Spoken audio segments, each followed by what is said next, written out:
Worst person to talk to you about sex? Oh, that's really hard. Prince. Seriously? Yeah. I grew up a Prince fan, so my dad was a Prince fan.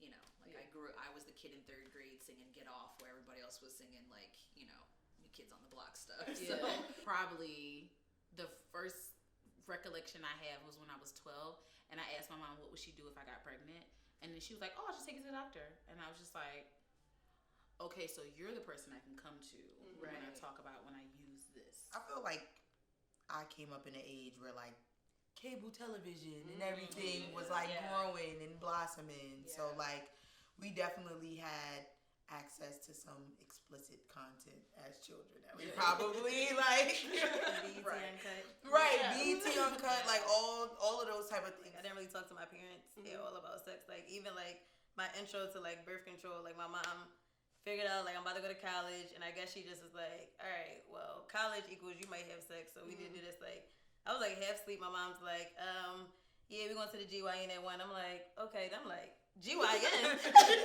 I'm like, what she talking about? I'm like, wait, what?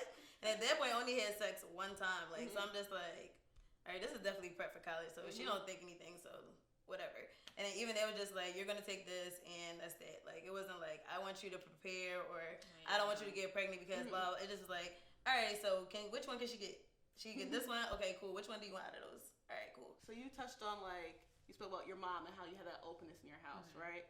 What messages did you receive about sex from your family, but that were like non-verbal, or like wasn't explicitly like, you know, this is great, this is good, but just like the vibe, I guess, about sex and sexuality? I remember like the first time I had like a hickey on my neck, and I was in high school and I was at basketball practice, so I didn't I was at basketball practice. I wasn't. My cover-up game was weak. And my mom came and picked me up, and like I remember like her whole body changing like when she saw this. But like meanwhile, I have a older brother that's 2 years older than me, and he has girls coming over, staying the night. But like for her daughter to like have this intimate, you know, this intimacy level, like she almost took my head off in that car. And I'm like 16 at this time, which I think, you know, it's an appropriate age for exploration. But I'll never forget how my mom on her came across. I'll never forget that. And I was in there like bobbing and weaving, like I was at boxing camp, okay? So what is your relationship to pleasure now? Pleasure that can mean whatever pleasure means for you. Pleasure is definitely like an important part of like sex now. Whereas like before, I feel like just doing it to do it, or it's just like, oh, if you're my partner, my boyfriend, like I have to like have sex with you because this is kind of part of the like package or something like that. Whereas like now it's like, actually I really do like getting head, and that's kind of like important. So we got to get that part done to get the other part done. So I'm just like. Prerequisites. It's called steps, baby. 1, 2, and 3. I feel like being a plus size Black woman, I feel like a lot of people don't understand that disconnect between pleasure and sex, and that it's very hard to like desire to be pleased when you're already not feeling attractive, if that makes any sense. So it's like we're gravitating and just grabbing on to like any guy that likes us or any girl that likes us, right? Because we're desired by that person. So it's very hard to have that I guess sexual communication with yourself of how you want to be pleased. Exploring it on so many different levels, and then being a queer woman where like we said earlier, they're not talking about like queer sex in schools or in too many other spaces ever gonna be honest. So like it's something that like you kind of gotta do it to really, or you know what I mean, or build your own resources around it. So like